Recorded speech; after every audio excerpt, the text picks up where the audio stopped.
Nurse Aide exam questions and answers. Question 1. Which precautions are used for clients with MRSA or VRE? Option A, airborne precautions. Option B, droplet precautions.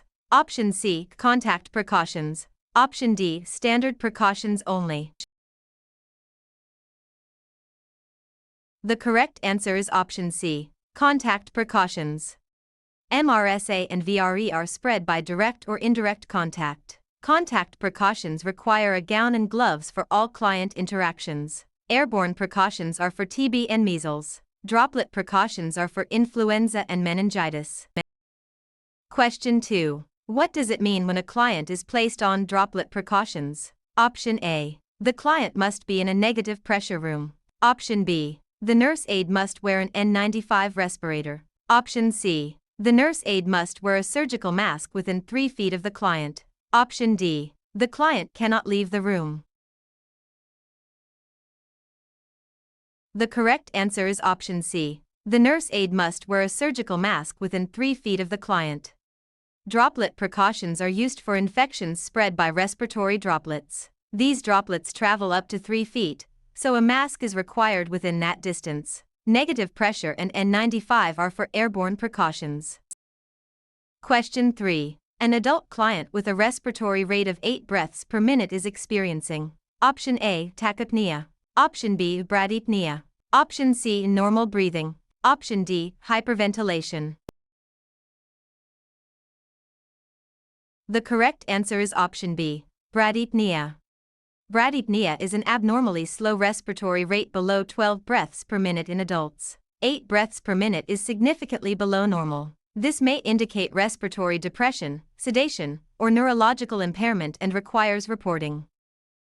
Question 4. The pulse deficit refers to the difference between Option A, apical and radial pulses. Option B, systolic and diastolic pressure. Option C, radial and carotid pulses. Option D, brachial and femoral pulses. The correct answer is option A, apical and radial pulses. A pulse deficit is the difference between the apical pulse, counted with a stethoscope, and the radial pulse counted simultaneously. It indicates heartbeats not generating a palpable pulse at the periphery. Question 5. What should a nurse aide do if they experience a needle stick injury? Option A, wash the area and report it immediately. Option B, wait to see if symptoms develop. Option C, apply pressure to the wound. Option D, ignore it if no blood is visible. The correct answer is option A, wash the area and report it immediately.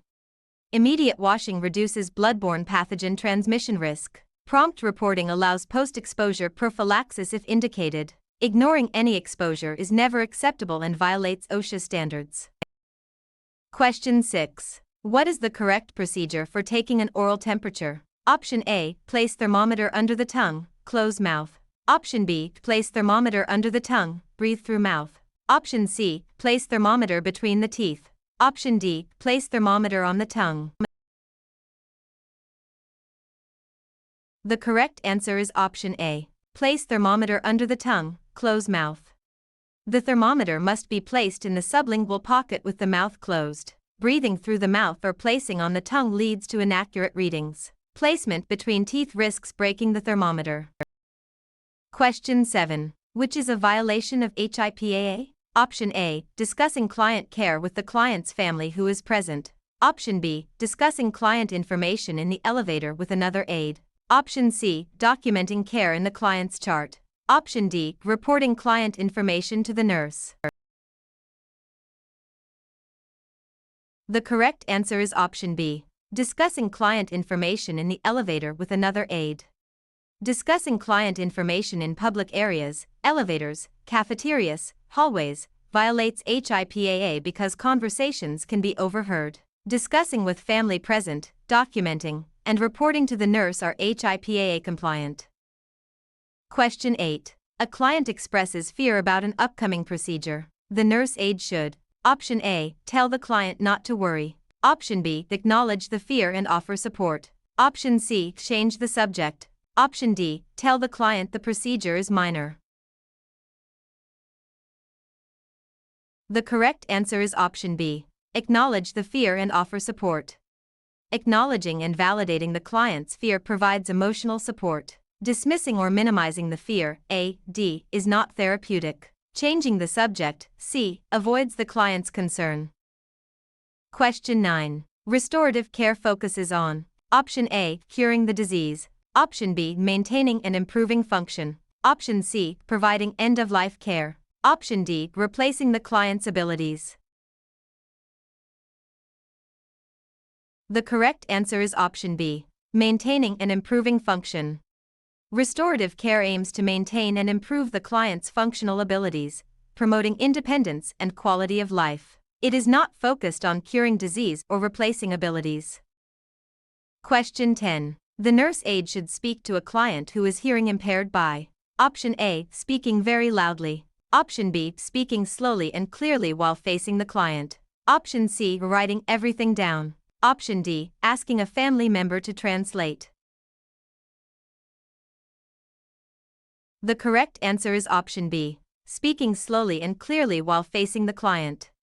Speaking slowly and clearly with normal volume and facing the client allows lip reading and visual cues. Shouting distorts sound and is uncomfortable. Writing everything down may not be practical.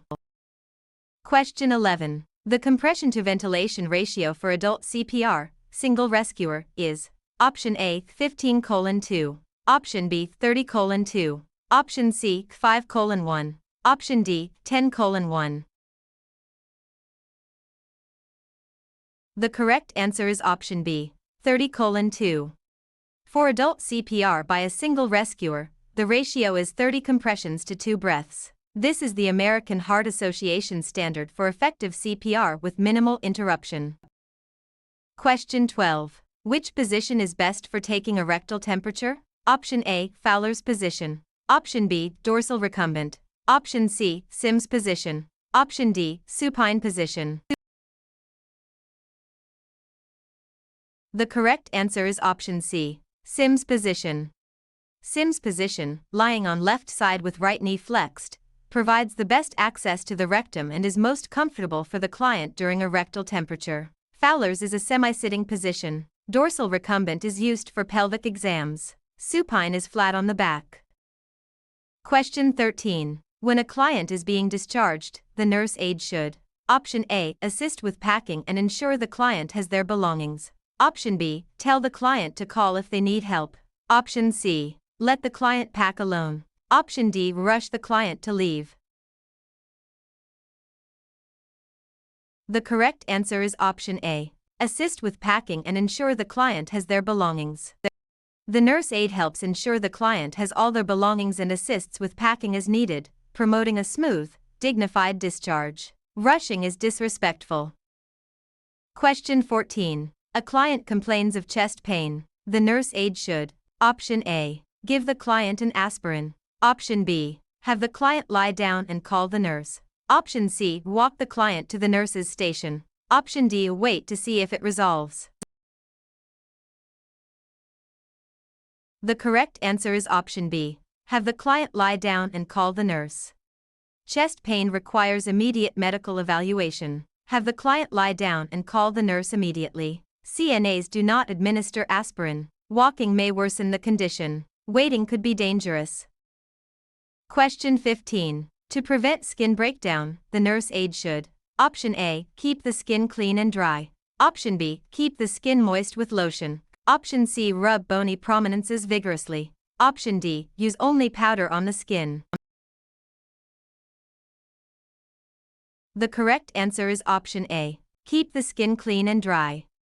Clean, dry skin is the first line of defense against pressure ulcers. Moisture from sweat, urine, or feces softens skin and increases friction. While lotion is important, too much moisture is harmful. Rubbing vigorously damages tissues. Question 16. When giving a bed bath, water temperature should be approximately option A, 90 to 95 degrees Fahrenheit. Option B, 100 to 105 degrees Fahrenheit. Option C, 110 to 115 degrees Fahrenheit. Option D, 120 to 125 degrees Fahrenheit. The correct answer is option B, 100 to 105 degrees Fahrenheit. Water for a bed bath should be 100 to 105 degrees Fahrenheit, about 37.8 to 40.6 degrees Celsius. This temperature is comfortable and does not burn. 110 to 115 degrees Fahrenheit can scald sensitive or elderly skin. 120 to 125 degrees Fahrenheit can cause burns. Question 17. A client with dementia has a tendency to wander. The nurse aide should: Option A, place the client in a locked room. Option B, provide a safe wandering area. Option C, use restraints. Option D, ignore the behavior. The correct answer is option B, provide a safe wandering area. A safe, enclosed area for walking addresses the need to wander safely. Locked rooms and restraints are restrictive and require orders. Ignoring the behavior is unsafe. Question 18. When counting respirations, the nurse aide should: Option A, tell the client they are counting breaths. Option B, count while appearing to take the pulse. Option C, count for 10 seconds and multiply by 6. Option D, count for 30 seconds and multiply by 2. The correct answer is option B, count while appearing to take the pulse. Counting respirations should be done without the client's knowledge because conscious awareness can alter breathing patterns. The nurse aide should keep their hand on the client's pulse site while counting breaths to disguise the activity. Counting for 10 or 30 seconds is acceptable for regular respirations, but disguising the count is key. Question 19. When assisting with meals, the nurse aide should: Option A, place the food tray on the bed. Option B, place the food tray within easy reach on the overbed table. Option C, feed the client immediately. Option D, leave the tray for the client to manage. The correct answer is option B, place the food tray within easy reach on the overbed table. The tray should be within easy reach so the client can self-feed if possible, promoting independence. Placing on the bed is unsafe and unsanitary. Feeding immediately may be unnecessary if the client can self-feed. Question 20. When applying a gait belt, the nurse aide should place it: Option A, around the client's chest. Option B, around the client's waist, over clothing. Option C, around the client's hips, under clothing. Option D, around the client's neck. The correct answer is option B, around the client's waist, over clothing. A gait belt should be snugly around the client's waist, over clothing, not bare skin. Not over the chest, restricts breathing, not under clothing, skin irritation, and never around the neck. Question 21. When measuring output, the nurse aide should record: Option A, urine only. Option B, urine, diarrhea, and vomitus. Option C, diarrhea only. Option D, vomitus only. The correct answer is option B, urine, diarrhea, and vomitus. Output includes all fluids leaving the body: urine, diarrhea, and vomitus. These are all measured and recorded to monitor fluid balance. Question 22. Range of motion, ROM, exercises are performed to: Option A, build muscle strength. Option B, prevent contractures and maintain joint mobility. Option C, increase weight. Option D, decrease appetite. The correct answer is option B, prevent contractures and maintain joint mobility. ROM exercises prevent contractures, permanent shortening of muscles, and maintain joint mobility. They are important for clients with limited mobility. Question 23. What is the most important action a nurse aide can take to prevent the spread of infection? Option A, wearing gloves at all times. Option B, performing hand hygiene. Option C, wearing a mask. Option D, isolating all clients. The correct answer is option B, performing hand hygiene. Hand hygiene is the single most effective measure to prevent healthcare-associated infections. Gloves, masks, and isolation are important but do not replace hand washing. Hand hygiene breaks the chain of infection at the most common transmission point. Question 24. A client with dementia has incontinence. The nurse aide should: Option A, place the client in adult briefs without offering toileting. Option B, offer toileting at regular intervals. Option C. Restrict fluids to reduce incontinence. Option D. Ignore the issue. The correct answer is option B. Offer toileting at regular intervals. Regular toileting maintains dignity and may prevent incontinence. Restricting fluids can cause dehydration. Ignoring the issue is neglect. Briefs may be necessary but should not replace toileting. Question 25. When assisting a client to walk, the nurse aide should walk. Option A. Behind the client. Option B. Next to and slightly behind the client, holding the gait belt. Option C. In front of the client. Option D. Far to the side of the client. The correct answer is option B. Next to and slightly behind the client, holding the gait belt. Walk next to and slightly behind the client on the weaker side, holding the gait belt to provide stability and catch them if they lose balance. Walking behind doesn't allow seeing the client's face. Walking in front is unsafe.